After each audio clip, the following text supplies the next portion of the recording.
entre muchos otros temas, aparecen como desafíos para el derecho de este mundo digital y de la contratación digital. Sin ganas de retrasar más el inicio de este interesante seminario, reitero mis agradecimientos a los expositores y a los presentes y a aquellos que hoy nos acompañan, y les deseo el mayor de los éxitos en esta jornada. Le doy la palabra a María José Martaví.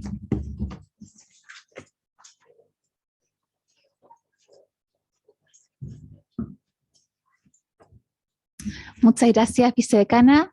Muy bienvenidos todos a esta actividad. Muchas gracias a quienes nos acompañan hoy día en esta actividad y este seminario. Vamos a comenzar entonces sin más trámite este día y vamos a partir con varias preguntas que nos interesan resolver el día de hoy. En primer lugar, queremos saber, y vamos a partir con el director nacional del CERNAC, que nos comente acerca de cómo ha visto la autoridad los desafíos del e-commerce y el marketplace en relación a las empresas y los consumidores, cómo deben ir adaptándose y cuáles son los próximos pasos que deberían ir dando estas empresas en el fondo y los consumidores a la luz de las nuevas regulaciones. Digo lo anterior porque hemos visto que en los últimos meses hay un sinnúmero de circulares, reglamentos y legislación importante. Si más ir lejos, la ley Proconsumidor ha sido muy relevante en esta materia y viene a innovar y a traer muchas regulaciones relevantes que van sin duda a cambiar el comercio tal como lo conocemos hasta ahora. Así que queremos escuchar de primera fuente cómo es que está la autoridad viendo esto, y por lo mismo le damos la cordial bienvenida a Jean-Pierre para que nos comente cómo ha sido la visión del CERNAC. Muchas gracias, Jean-Pierre.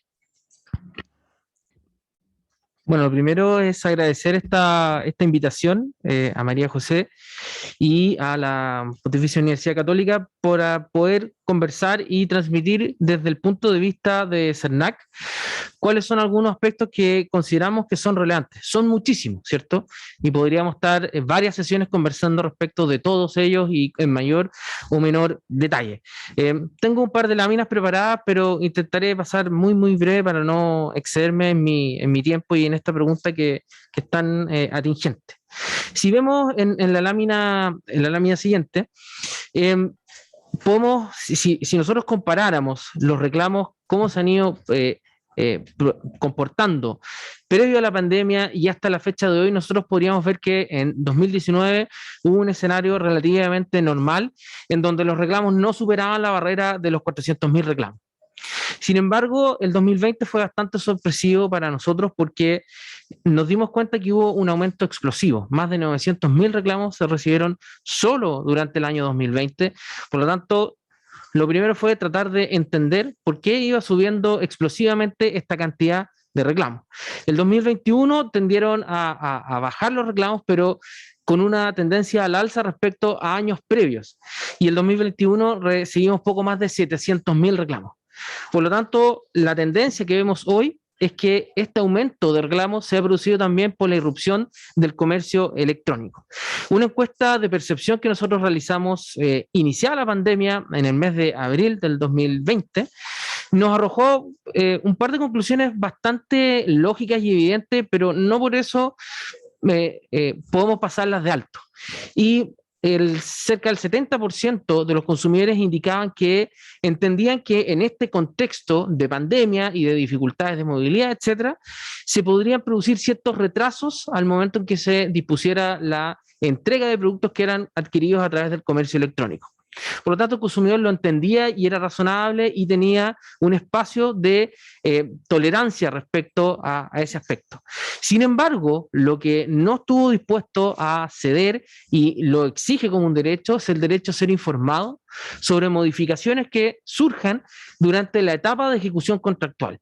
Y en términos muy simples, eso significa que el consumidor espera que un proveedor le informe de que ha existido un retraso, cuál va a ser una nueva fecha de entrega que sea real y cierta de acuerdo a la información que el proveedor disponga y que esa información se cumpla. Y si es que eso no es así, se le vuelve a informar y eventualmente se le otorguen algún tipo de remedio frente a estos incumplimientos que, si bien podríamos entender que hay un caso fortuito o fuerza mayor, eso no eximiría al proveedor de ciertos deberes de información. El aumento de transacciones ha sido notable. Cerca del 12% de las ventas que se realizan en el comercio son precisamente realizadas por estos canales electrónicos. Y en temas de desafíos a futuro, nosotros podemos ver en la siguiente lámina, podemos avanzar esa para pasar a preguntarnos cuáles son los desafíos que vemos en el mediano plazo. En la lámina siguiente, por favor. Y quise separarlos en dos puntos y aquí tuve que efectuar una especie de discriminación entre tantos temas y probablemente aquí quizá hay un sesgo de parte mía porque seleccioné estos aspectos que eran los que quizá más la atención me llamaron y quizá lo encontré más entretenido, por así decirlo. Primero, hay un desafío respecto a la interpretación y la aplicación del artículo 12 del Reglamento de Comercio Electrónico en lo que dice relación con stock y disponibilidad. Peregrinamente se discutió la idea de contar con un contador de stock, es decir, que en línea estuviera la información sobre el stock de los productos. Esa disposición no vio la luz y por lo tanto lo que se le exige a los proveedores es indicar de manera binaria si hay o no hay stock. ¿Y por qué menciono esto? Porque hay una práctica que hemos advertido ya en CERNAC de que efectúa una interpretación un poco torcida o antojadiza del artículo 12A relativo a comercio electrónico respecto a la formación de consentimiento. Y lo cierto es que en algunos casos puede constituir una cláusula abusiva o una práctica abusiva, en el sentido de que se le informa a los consumidores que su compra va a ser verificada y va a ser confirmada con posterioridad a realizada que sea la transacción y dejando de lado esta confirmación que pide el artículo 12A, que es relativa solamente a la confirmación de la compra, no como un elemento necesario para la manifestación de la voluntad y posterior formación del consentimiento. Por lo tanto, ahí hay un desafío que es bastante importante entender, cómo el CERNAC va a afrontarse y se va a parar frente a la fiscalización de las disposiciones del reglamento de comercio electrónico. Ustedes saben que el CERNAC cuenta con un plan anual de fiscalización que es basado en riesgo y ese plan es de carácter anual. Sin embargo, hay un porcentaje de las fiscalizaciones que son realizadas de manera no programada y por lo tanto estos porcentajes de fiscalización no programada deben ajustarse a cambios o reformas reglamentarias o legislativas que vayan teniendo lugar en la práctica. Y otro aspecto que pudiera ser bien interesante es lo que existe y lo que dice relación con el precio por unidad de medida. En un contexto inflacionario como el que actualmente estamos viviendo y estamos haciendo frente, la información relativa al precio de bienes y servicios, sobre todo de canastas básicas, parece ser un imperativo y una necesidad que se entregue mayor transparencia respecto de este elemento en el mercado. Y desde ese punto de vista ya ha sido anunciado incluso que el CERNAC dispondrá un comparador de precios sobre una canasta básica de distintos bienes y servicios que son los más consumidos en distintos supermercados. Y la diferencia está en que en materia presencial existe la obligación de los supermercados que tengan 3 o más cajas de contar con una información relativa al precio por unidad de medida para poder comparar entre distintos productos de acuerdo a su contenido o gramaje. Y esta norma no es expresamente exigible respecto al comercio electrónico, por tanto, habría eventualmente una posibilidad de que eso fuera por vía interpretativa, o bien a través de una modificación reglamentaria, que es un aspecto que, si uno lo analiza desde el punto de vista práctico, no debiera existir un trato diferenciado para los bienes y servicios que se venden de manera presencial y aquellos que se venden de manera electrónica. Y hay 3 aspectos que yo creo que son bien relevantes en materia de comercio electrónico y que todavía no han penetrado con la suficiente fuerza, que es esta regulación o normativa aplicable a los influenciadores, a estos personajes famosos, lo que ocurre con los patrones oscuros, los dark patterns, y aspectos relativos a cookies y elementos de privacidad. No sé si, María José, dispongo de más tiempo o... No, por favor, puedes introducir el tema de los patrones oscuros, que es súper relevante y que va a ser tema también en este seminario, y el de los influencers. Sí, perfecto, gracias María José. Nosotros el año pasado hicimos un estudio y una encuesta donde consideramos muestralmente a 107 sitios web, donde concluimos que en el 64% se utilizaban patrones oscuros. Estos patrones oscuros, como ustedes ya lo conocen, pero en términos simples para recordarlo, son conductas que se despliegan en algún sitio web o en alguna aplicación y que lo que pretenden es modificar o forzar una decisión o un juicio que el consumidor tenga respecto de un determinado producto o servicio o respecto a una determinada compra, para motivarlo a realizar otras acciones que originalmente no había considerado llevar a cabo. Las tres más significativas son acciones forzadas, señales de urgencia y escasez y testimonios dudosos. Incluso podría el testimonio dudoso tener algún alcance respecto a derecho a la competencia en ese aspecto. Ahora, relativo a los influencers o los influenciadores,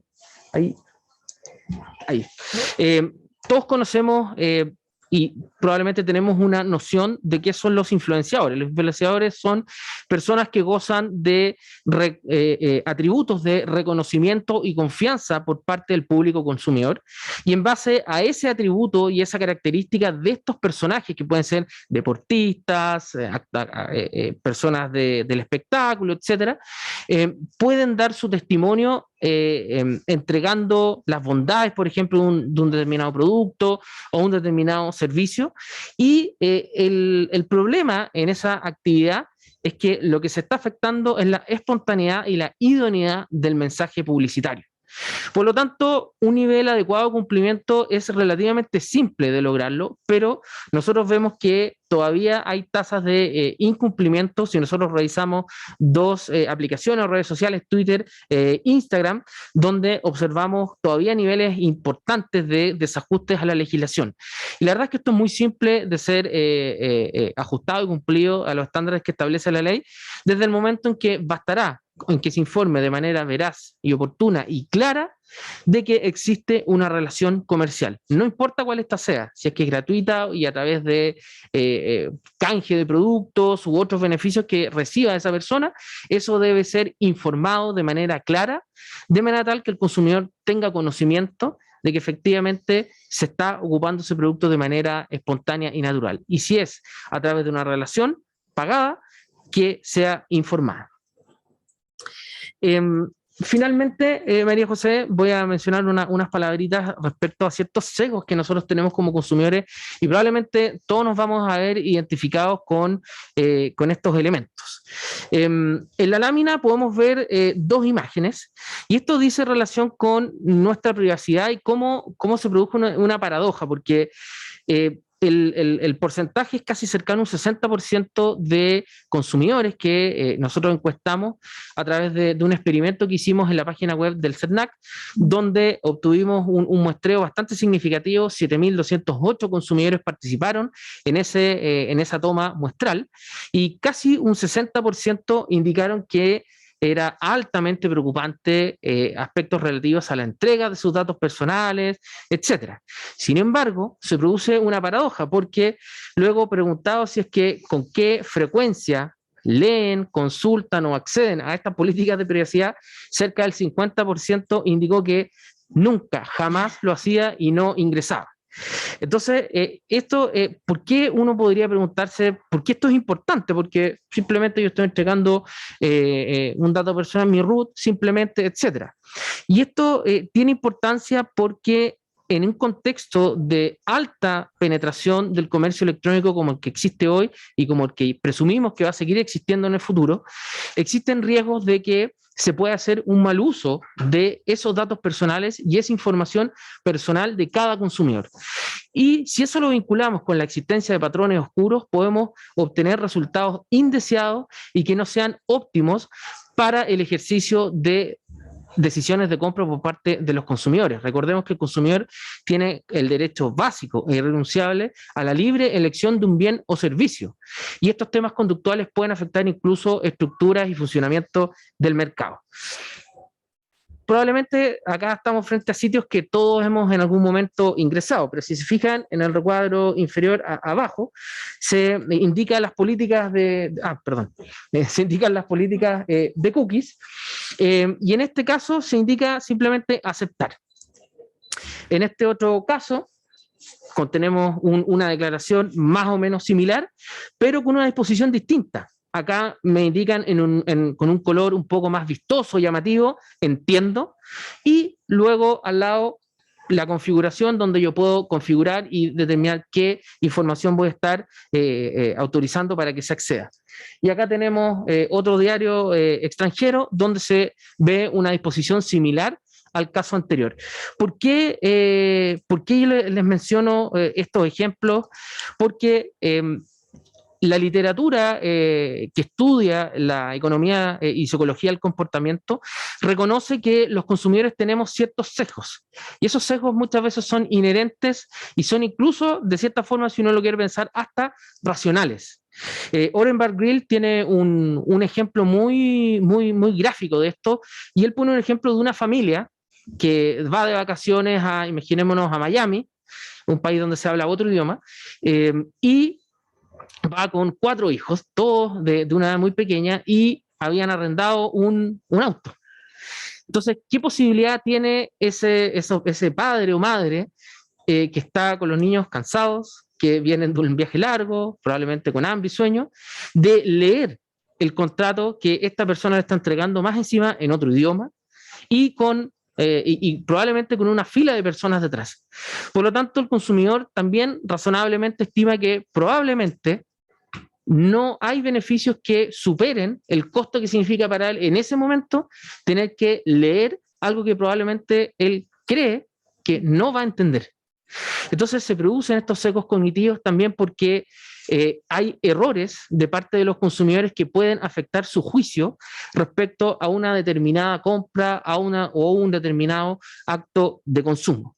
Y por eso que es importante analizar este fenómeno y esta materia. Y desde ese punto de vista, este experimento es muy interesante. Yo simplemente lo estoy resumiendo en un par de minutos nomás. Pero la conclusión fue que es necesario adoptar un modelo similar al un modelo europeo, en el sentido de disponer de una privacidad por defecto.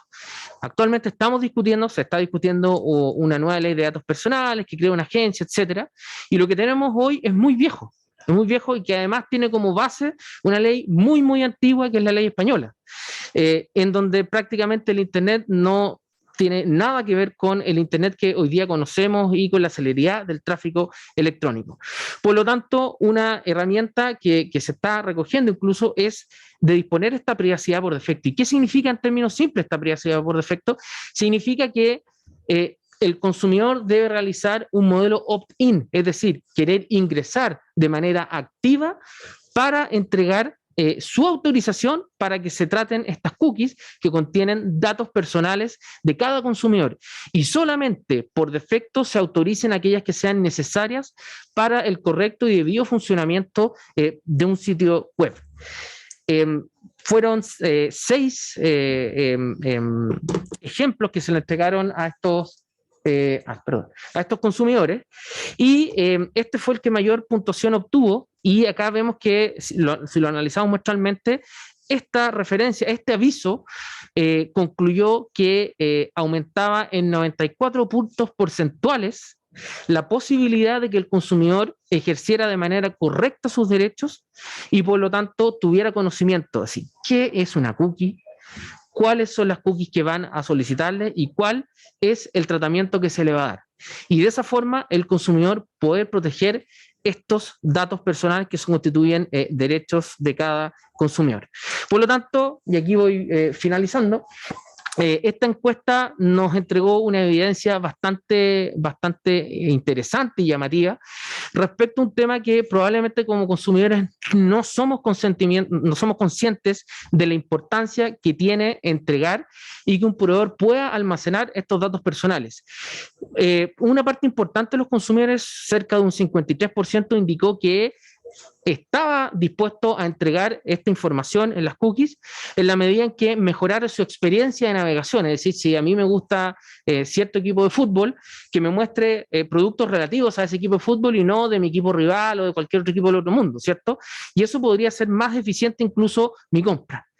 Pero a través de los patrones oscuros, los dark patterns, se puede reconducir este juicio del consumidor y llevarlo a comprar un producto distinto o bien a realizar una conducta distinta a la que originalmente tuvo. Y, por ejemplo, estas señales de escasez, uno, no sé si a alguien le ha ocurrido, pero a veces uno deja su teléfono encima y se pone a hablar con algún conocido amigo de algo y después a uno le llega esta publicidad en las aplicaciones que uno tiene para poder comprar, y eso ocurre precisamente porque son patrones oscuros que intentan redirigir estas conductas por parte de los consumidores. Incluso cerca del 50% de los consumidores dijeron que no estaban disponibles incluso y de acuerdo con entregar sus datos personales, aún incluso que obtuvieran una recompensa a su favor y un beneficio. Por lo tanto, esto pone de relieve la importancia que tiene revisar estos temas y cómo se perfilan hacia el futuro. Gracias, María José. Muchas gracias, Jean-Pierre, por los interesantes temas que has compartido hoy día con nosotros. Son muchísimos los temas que hay por explorar, pero considerando que tenemos acá un panel de expertos y de la industria y de distintas industrias, y también a Francisca Barrientos, que nos acompaña desde la academia, nos gustaría saber, primero, Francisca, ¿cómo ves tú desde la academia estos aspectos? Y también la misma pregunta le hago a Felipe desde la industria electrónica, a Margaret desde Adidas, ¿cierto? Y a Tabata desde la industria de alimentos. ¿Cómo han visto ustedes desde sus respectivas industrias estos desafíos, estos temas que levanta Jean-Pierre precisamente, y cómo lo ven con los consumidores y cómo ha sido la experiencia que han tenido? Las brechas, por supuesto, y nos encantaría escuchar a cada uno de ustedes. Podría partir Francisca y luego continuar por industria cada uno de ustedes con las temáticas, y luego continuamos con la conversación. Bueno, buenas Muchas tardes. Muchas gracias por la invitación, María José. Siempre es un agrado compartir contigo este tipo de eventos, saludar a Jean-Pierre también, a todos los que nos acompañan y al público que nos está viendo. Desde el punto de vista académico, la reforma pro consumidor y junto con el reglamento de comercio electrónico, que vino un poco antes, ¿cierto? Pero la vigencia fue diferida, se marca un hito, un cambio paradigmático de lo que entendíamos por retracto. Antes no había derechamente retracto para los bienes o productos, queda la misma regla consagrada en el caso de los servicios. La garantía legal también cambia sideralmente, al menos se duplica en los tiempos que lo conocíamos, con un refuerzo de la horizontalidad de los remedios de la garantía legal y libre opción para efectos de las otras garantías y la garantía legal. Junto con eso hay un reconocimiento a la figura de los marketplaces. Antes no, antes se dudaba incluso si se le aplicaban la normativa de consumidor. Lo que hace el reglamento entonces es despejar esto y calificarlo como proveedor, incorporándole los estándares que están en la ley del consumo, de manera que supone, ¿cierto?, un reconocimiento, un modelar distintos tipos de figuras, precisarlas en algunos casos y, bueno, reforzarlas también, todo bajo el prisma del principio consagrado ahora de manera expresa en el artículo 2 ter, que mandata a los jueces competentes, según sea el caso, a la autoridad, y manifiesta señales para los actores en materias de consumo a interpretar siempre, dice la regla, ¿no? Interpretar siempre de acuerdo con el principio pro consumidor y de manera complementaria con las otras reglas del Código Civil. Eso por mi parte.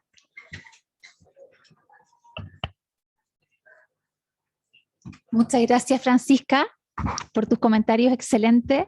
Nos gustaría ahora escuchar a Margaret, Tabata, Felipe, que nos pudieran comentar y abrir esta como conversación acerca de cómo han sido las experiencias que ustedes han tenido en sus industrias.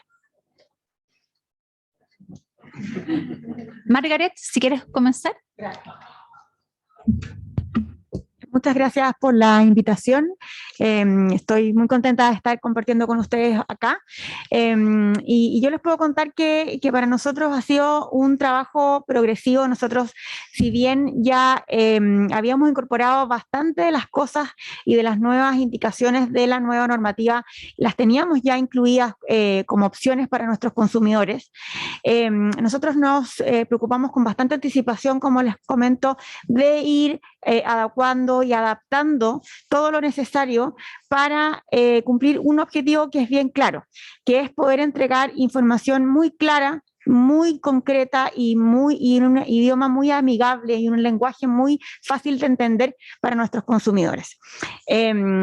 En ese sentido, a pesar de que hay ciertos puntos que nosotros ya los teníamos incorporados, por ejemplo, el derecho a retracto, es algo que nosotros hace muchísimo tiempo ya le ofrecíamos a nuestros consumidores, a partir de ahora lo que estamos haciendo es buscar mecanismos y buscar algunas maneras de hacerlo aún más fácil, aún más simple para poder acceder.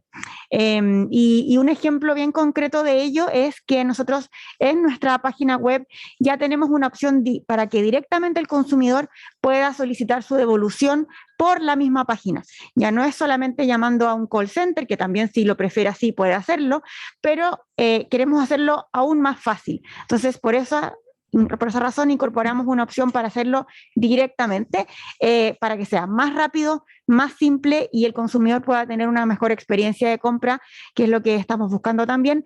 Por supuesto, haciéndole saber y comunicándole cuáles son todos sus derechos, cuáles son todas las opciones que tiene para que pueda formar un consentimiento, como sabemos, lo más informado posible.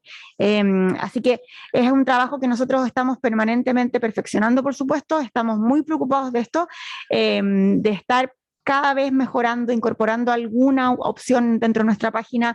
También lo hacemos en las ventas presenciales de la misma manera, porque estamos buscando siempre llegar a nuestro consumidor de la forma más completa, íntegra y simple posible. Eso, José. Muchas gracias, Margaret. Muy, muy claro. ¿Felipe? Bueno, en primer lugar, muchas gracias, María José, por la invitación. También un placer estar acá compartiendo con usted estos temas tan importantes, sobre todo en estos tiempos. Comparto completamente lo que dice Margaret respecto a todos los desafíos que hemos tenido, principalmente en la industria del retail, con lo que dice relación al comercio electrónico. Para nosotros, particularmente en el mundo de la electrónica, la verdad es que el comercio electrónico, valga la redundancia, ha sido clave. Nuestras ventas principalmente se han concentrado en el último tiempo a través de este mecanismo, y la pandemia vino particularmente a afirmar esta situación, porque la gente, ¿cierto?, compraba todos los productos por esta forma, cosa que vino a ser un cambio de paradigma, porque antes era raro ver que alguien que quisiera comprar un televisor o un refrigerador o una lavadora, productos de esa naturaleza, lo hiciera por internet, ¿cierto? Iba al mall, iba a la tienda y quería ver que efectivamente el producto cumpliera con las medidas, que cumpliera con sus expectativas técnicas, etc. Por lo tanto, la pandemia vino a ayudarnos un poco a fortalecer el canal electrónico como una forma de venta, ¿ok? Entonces, nos vimos obligados a desarrollar lo que eran nuestras alianzas con algunos partners, alianzas con temas de marketplace y también el desarrollo de ventas por vía electrónica a través de medios propios. Ahora bien, como el título de este seminario son los desafíos de la contratación electrónica, no puedo sino referirme brevemente a uno de los grandes desafíos que hoy día nos tiene bastante complicado, y aprovecho acá un poco la presencia del director del Servicio Nacional del Consumidor para ver si que podemos discutir un poco al respecto, pero es lo que es el derecho a retracto, ¿no? El derecho a retracto, yo creo que aquí vamos a estar todos de acuerdo, es algo que nos tiene a todos un poco inquietos, por decirlo de alguna forma, en el sentido de que no hay mucha claridad a la fecha de cómo yo ejerzo el derecho a retracto en cierto tipo de productos. En el caso de nosotros somos importadores, o sea, todos los productos en un 100%, no exagero en el porcentaje, en un 100% son importados desde Corea, China, Tailandia y lo más cerca en México. Entonces, obviamente, un producto que cruza el océano, que cruza todo el océano Pacífico o el Atlántico para llegar a Chile, que llegue a un consumidor final y que el consumidor final, después de 9, 10 días, decida devolverlo porque sí, porque es de cierto color en vez de gris oscuro, es gris claro, nos genera a nosotros un problema logístico sumamente importante, sumamente grave. Porque nosotros hoy día, con la ley, tenemos la obligación de acceder a ese derecho a retracto sin expresión de causa alguna. Entonces, obviamente, ese es un gran desafío para nosotros hoy día, el tratar de buscar alguna forma de de conjugar, ¿cierto?, dos grandes ideas o nociones sumamente importantes para nosotros. Una, la eficiencia del negocio, y por otra parte también la experiencia de compra positiva por parte de nuestro cliente. Entonces, obviamente tenemos que buscar mecanismos. Hoy día hay una frase que es donde yo tiendo a acercarme un poco más para efectos de buscar una respuesta al derecho retracto, que el reglamento o borrador de reglamento, que señala que se podrán excluir ciertos bienes, y esto es una excepción, hay bienes que se pueden excluir del derecho retracto única y exclusivamente atendida a su naturaleza. Y la única por la cual yo encuentro algún tipo de cercanía con los productos que nosotros comercializamos son aquellos que, como dice la norma, previo al ejercicio del derecho retracto, impliquen su deterioro o su desvalorización tal que impida su comercialización en las condiciones ofrecidas originalmente. O sea, yo en este caso, ¿cierto?, podría argumentar que un producto que viene de Seúl, fabricado y sellado desde allá, después de 9 días de uso, un refrigerador premium, por ejemplo, de un valor alto, ya no puede, obviamente, ser comercializado a su valor original. Y de hecho, sin ir más lejos, hoy día si es que yo tengo un producto incluso con su embalaje, que tiene un orificio mínimo o un detalle mínimo en la caja, el envoltorio, el embalaje, yo hoy día no lo puedo vender a través de retail, por normativa, que queda para un producto que fue usado por nuestros clientes después de 9 o 10 días.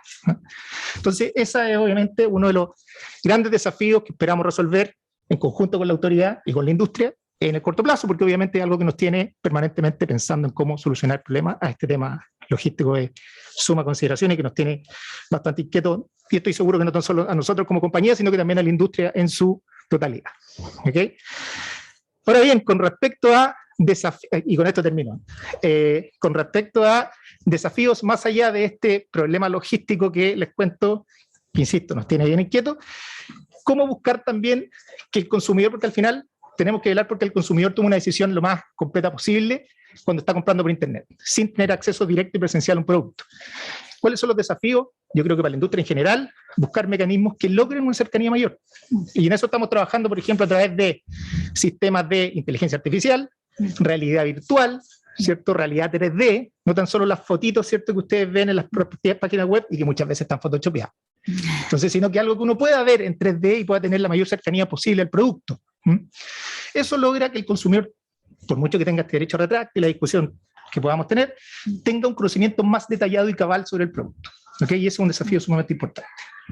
Y por último, también todo lo que dice relación con Big Data y marketing predictivo, para efectos de que logremos conocer las necesidades reales de nuestros consumidores y de nuestros clientes, y al mismo tiempo hacer más eficientes nuestros procesos en términos logísticos para efectos de generar un círculo virtuoso entre satisfacer necesidades de nuestros clientes y también hacer más eficientes nuestros procesos internos. Eso, María José. Muchas gracias, Felipe. Excelente punto y análisis. Me quedo pensando con lo que dices en relación a cómo poder mostrar en realidad virtual tal vez el producto al consumidor, que es lo que la norma al final del día, el derecho a retracto, es lo que quiere lograr, ¿cierto? Por eso existe.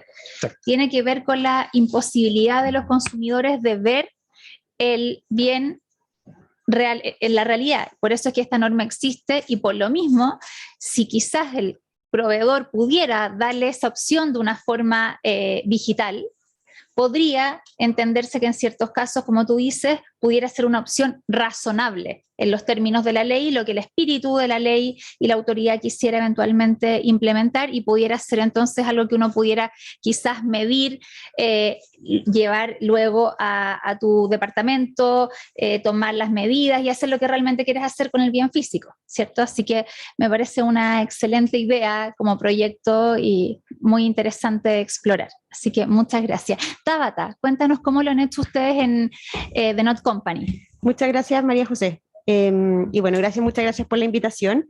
Bueno, ahí nosotros no tenemos gran problema con el derecho de retracto por razones obvias, nos salvamos por ese lado, pero tenemos otros grandes desafíos en la industria alimentaria que son bastante complejos también, así que no estamos salvados completamente. Pero en cuanto al punto en particular y a los principales desafíos que tenemos como compañía, uno de los aspectos principales de The Not Company son estos valores en la visión y en la misión que tiene la compañía, siendo uno de los principales el valor de la transparencia. Y para nosotros eso es muy importante que se mantenga durante toda la la travesía del consumidor. Vale decir, desde que el consumidor tiene acceso a los productos desde un punto de vista de la información, en los lugares donde los compra, que puede ser en una tienda, en el retail directamente, o por vía de una plataforma electrónica. Y por eso es que nosotros, a nivel de la información que se entrega al consumidor, tratamos también de ser lo más claros posible. Tratamos de, evidentemente, de realizar todas las acciones de manera proactiva para cumplir la normativa, pero también no solamente desde una óptica legal, sino que desde una óptica de la misión de la compañía de cumplir con este nivel de transparencia que tratamos de impartir en la venta de los productos, porque para nosotros sí es un valor muy importante. Y a nivel de desafío, eso es bastante complejo, toda vez que, como todos sabemos, una vez comienzan las distintas contrataciones con diferentes participantes de la industria, se pierde un poco el control de lo que las empresas pueden o no pueden realizar. Por tanto, uno de los grandes desafíos para nosotros es poder presentar este valor de la transparencia en lo que nosotros entregamos al consumidor, tanto desde el punto de vista del producto en sí mismo como desde el punto de vista de la información que nosotros entregamos. Adicionalmente, y es muy interesante lo que estábamos hablando recién respecto a los influencers, a los contratos, a las normativas de privacidad, a las normativas de cookie. También es para nosotros un desafío poder buscar las maneras en que el consumidor logra entender lo que estamos diciendo. Y voy a ser bien honesta, yo soy abogada, tengo hartos años de experiencia y hasta el día de hoy, si yo soy de la familia que va a Miami, no me voy a leer el contrato, ni una posibilidad, quiero tomar mi auto y me quiero ir, digamos, o sea, eso es lo que quiero hacer.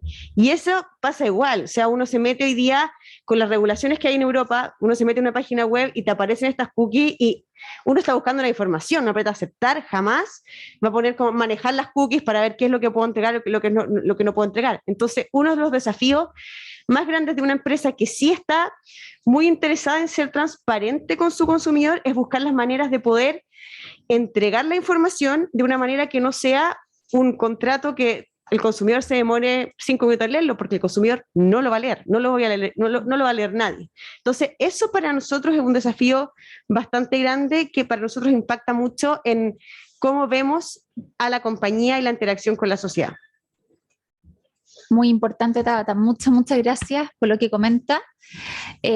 No sé si hay alguien que quisiera comentar algún punto, agregar alguna idea antes de pasar a las palabras de cierre que va a dar con su exposición final la profesora Carmen Domínguez.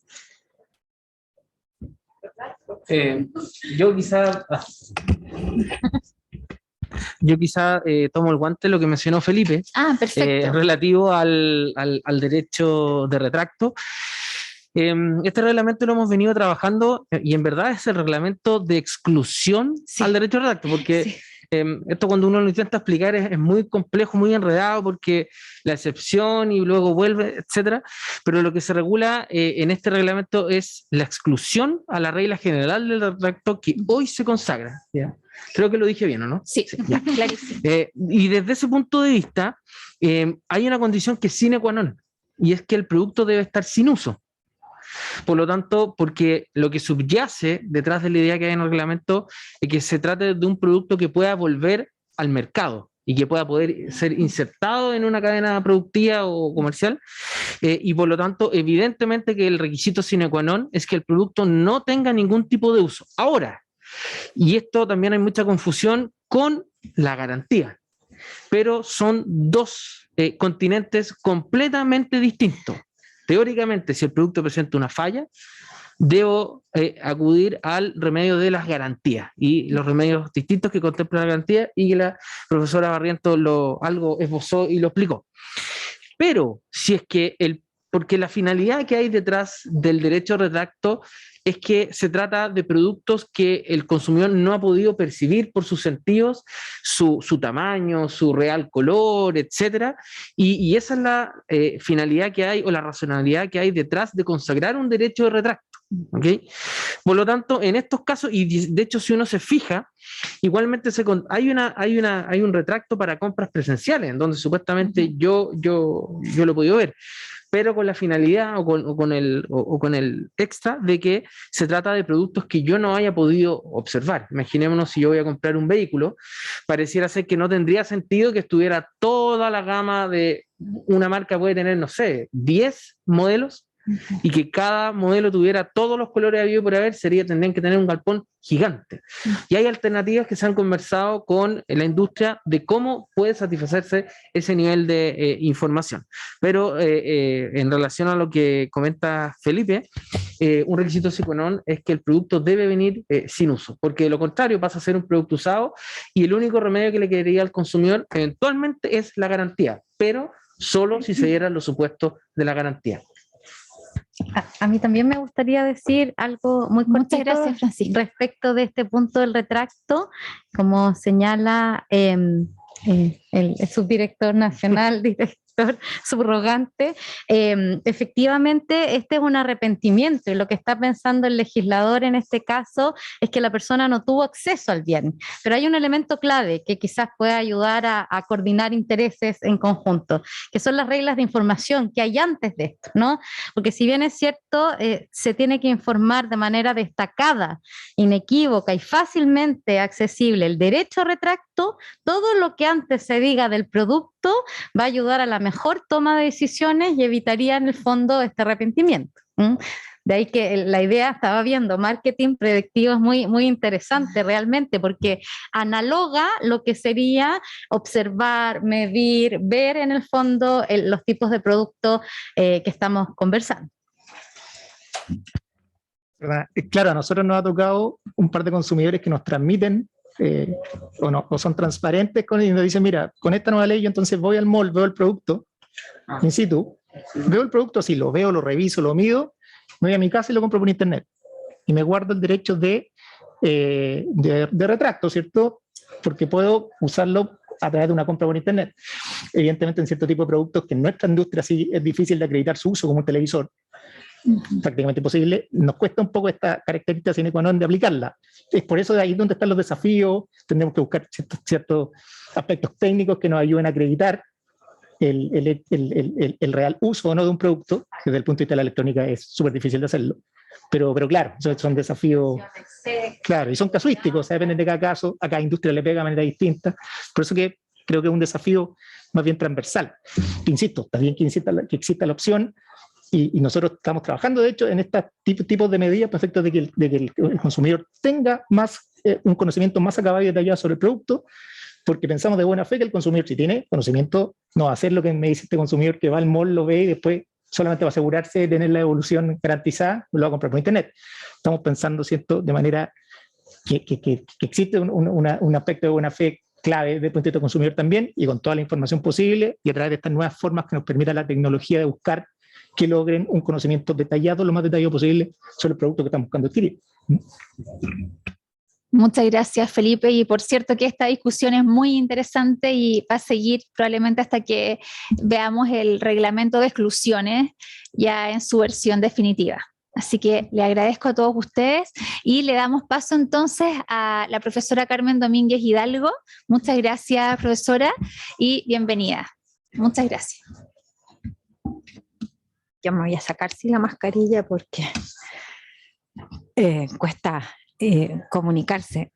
Primero dar muchas gracias, de verdad ha sido entretenidísimo escucharlo, y partiría por decir que lo primero es que esto es como casi como cuando uno va a seminarios psicológicos y todo lo que están hablando uno se lo empieza a procesar y dice, parece que yo calzo aquí o acá, me acaba de pasar, porque obviamente el prototipo de consumidora descrito por el director por Tabata soy yo, ¿no? Fui a Miami, no me leí y aquí estoy que estoy reclamando porque me llegaron los cobros y me cobraron una serie de cosas y claro, justo pensaban y tengo que salir a reclamar de nuevo a dólar porque me agregaron unos cobros que claramente no leí, parece ser, ¿no?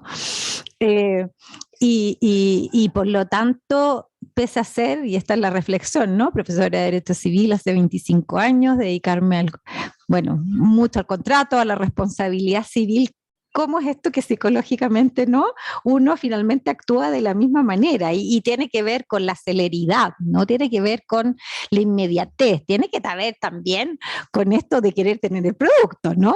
Y que hace que uno, claro, ve cookies y todo acepta, ¿no? Y luego se queja cuando efectivamente estoy hablando del refrigerador y me empiezan a aparecer no sé cuánta publicidad. Entonces, quizás una primera reflexión tiene que ver con que por una parte el derecho avanza, tiene que ir, ¿no es cierto?, modificándose, reformándose, estar en permanente revisión de alguna manera de los principios y las soluciones para que terminen siendo justas y terminen siendo ciertas, aunque en esta materia también requiere una educación al consumidor, ¿no? No, el derecho puede, digamos, no saca nada con avanzar en ciertas respuestas y por otra parte también no hay una conducta, un cambio cultural, ¿no? Una educación.